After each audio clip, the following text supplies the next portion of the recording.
Et à côté de moi, j'ai un gilet jaune, Didier, qui nous fait la gentillesse de nous répondre. Alors, d'abord, vous êtes venu un petit peu pour le 5e acte, vous aviez participé avant?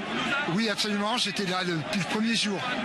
D'accord, vous êtes parisien, provincial? Je suis parisien et j'ai une entreprise de service à la personne qui est en train de moins bien aller depuis que les contrats aidés ont été supprimés. D'accord. Là, qu'est-ce que vous demandez maintenant suite aux les annonces, j'imagine, puisque vous êtes là, du président de la République ne vous ont pas satisfaites lundi soir? Qu'est-ce que vous demandez? Eh ben moi, je pense qu'on ne peut rien faire dans ce pays de manière abrupte comme c'est fait à l'heure actuelle et sans l'assentiment des gens. Il n'est plus possible de gouverner comme on gouvernait il y a 50 ans.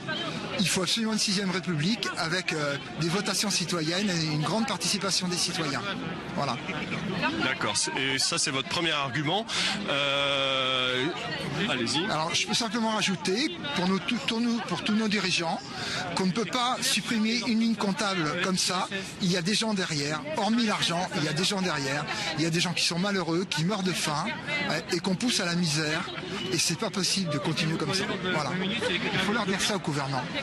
Voilà. D'accord. Et alors, pour vous, dans votre situation actuelle en tant que chef d'entreprise, vous avez qu'est-ce qui vous pose le plus de problèmes dans la gestion au quotidien de votre entreprise et quelle solution pourrait être apportée? Qu'est-ce que vous demandez? Alors, l'association de Martis ne peut pas vivre parce qu'elle vit elle vend ses prestations en dessous du seuil de rentabilité. Et seuls les contrats aidés pourraient lui permettre de continuer à vivre comme ça. Et moi, je pense qu'il vaut mieux payer des gens à travailler et à consommer que de les envoyer à la misère comme c'est fait à l'heure actuelle. Voilà. Il faut préciser que vous avez une entreprise de service à la personne. Qu'est-ce que vous demanderiez, encore une fois, en dehors des contrats aidés, de la procédure des contrats aidés, pour votre entreprise, au niveau évidemment, j'imagine que...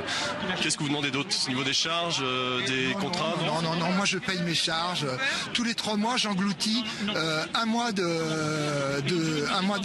travail, rien que pour les charges. D'accord. Et globalement, vous voyez l'avenir comment pour votre entreprise et pour vous? D'ici 1 an, ça en fermera. Carrément. Oui, on ne peut pas faire sans contrat aidé. Parce qu'en plus de ça, lorsqu'on avait des contrats aidés, on avait un volet social, on est des gens pauvres, des personnes âgées qui n'avaient pas trop de moyens. Et suivant le proverbe chinois, quand le riche maigrit, le pauvre meurt.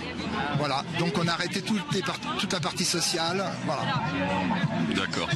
Et alors sur le mouvement, sur la poursuite du mouvement, là on en est à l'acte 5. Vous avez fait les 5 samedis ou pas? Absolument. Le premier jour, on était 20 personnes avec 10 CRS autour de nous. Je pensais pas du tout que ça allait marcher, mais la folie des taxes sur le gasoil, la folie des contrats, des contrôles techniques a révolté tout le monde. C'était pas possible, quoi. Voilà.